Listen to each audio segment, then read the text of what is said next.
and we're gonna go ahead and give it a depth. Here's another thing that I like to do.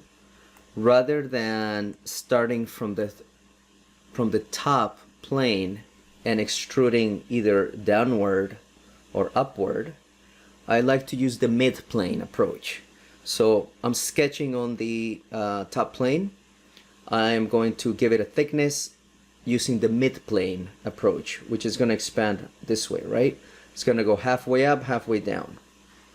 So I'm going to switch over here, say mid-plane, and let's say this plate, because of the application requirements, needs to be 3/4 of an inch. Okay, and we're going to go ahead and accept that. We now have our basic geometry of the base plate. Now, the threaded feed would go underneath. Now, let's say we need a flexible design that sometimes this base plate will be attached or fixed to the surface. And now we need socket head cap screws.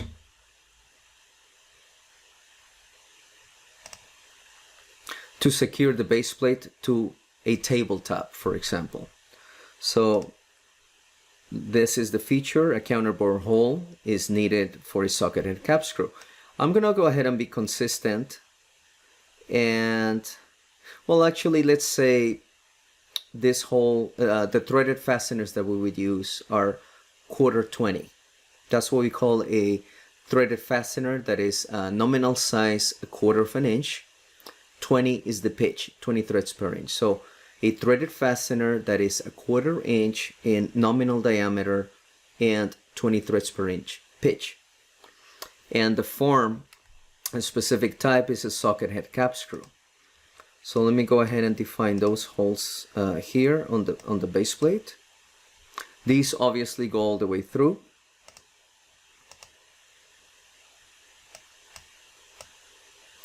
Okay, let's see, that's probably enough. And now I need to go ahead and define the positions for these socket head cap screws. So same thing, I like to, well, before I do that, let me go normal to the screen. I like to implement parametric relationships in my designs wherever possible. I imagine that you can tell that if you do this,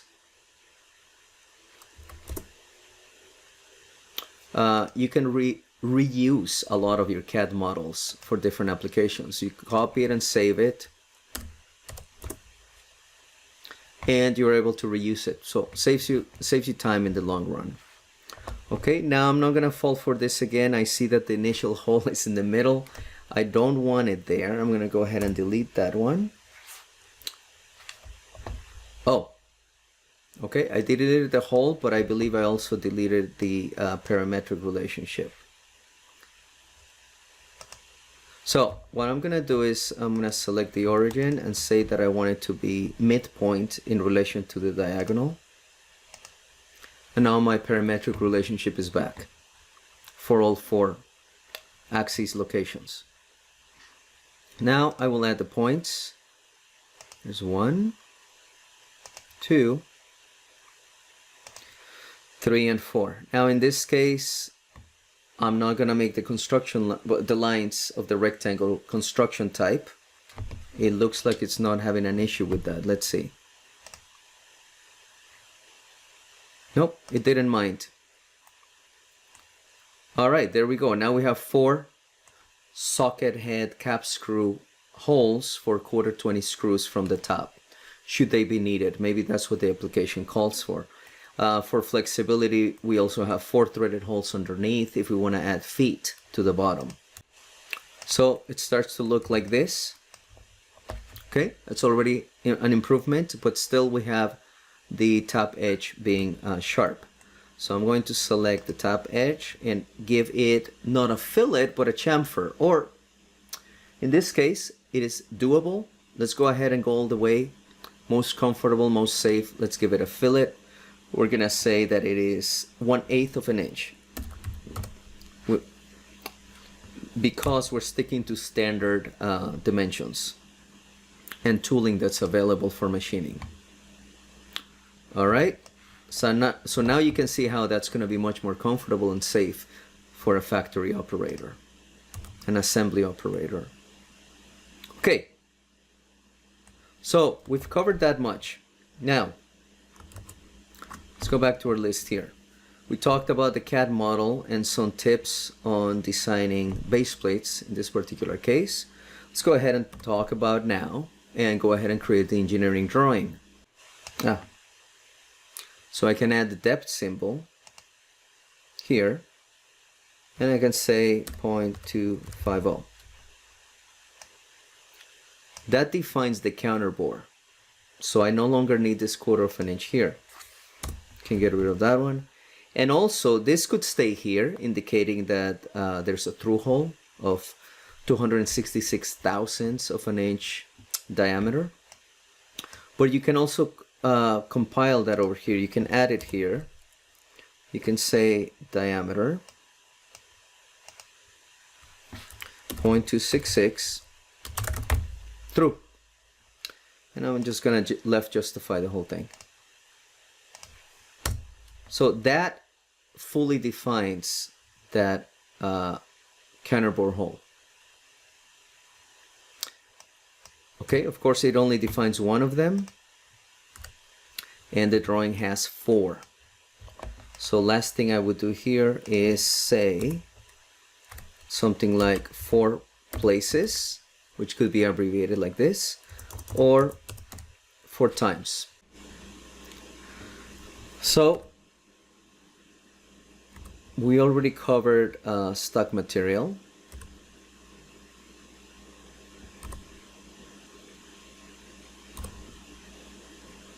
Okay, let's move on. This particular base plate, let's say we would just want to make it out of aluminum. You have to specify precisely what kind of aluminum. Well, in fact, you don't have to. Technically, you could say aluminum and leave it at that. In that case, the fabricator would be free to choose whatever material, whatever aluminum series and temper they have in stock, whatever they want to work with. As typically too much flexibility that you're providing to the fabricator, it's good to constrain it to a specific type of aluminum and temper. Okay, let's go ahead and define the material and finish of this part. When we do that on the engineering drawing, oftentimes it appears on the title block.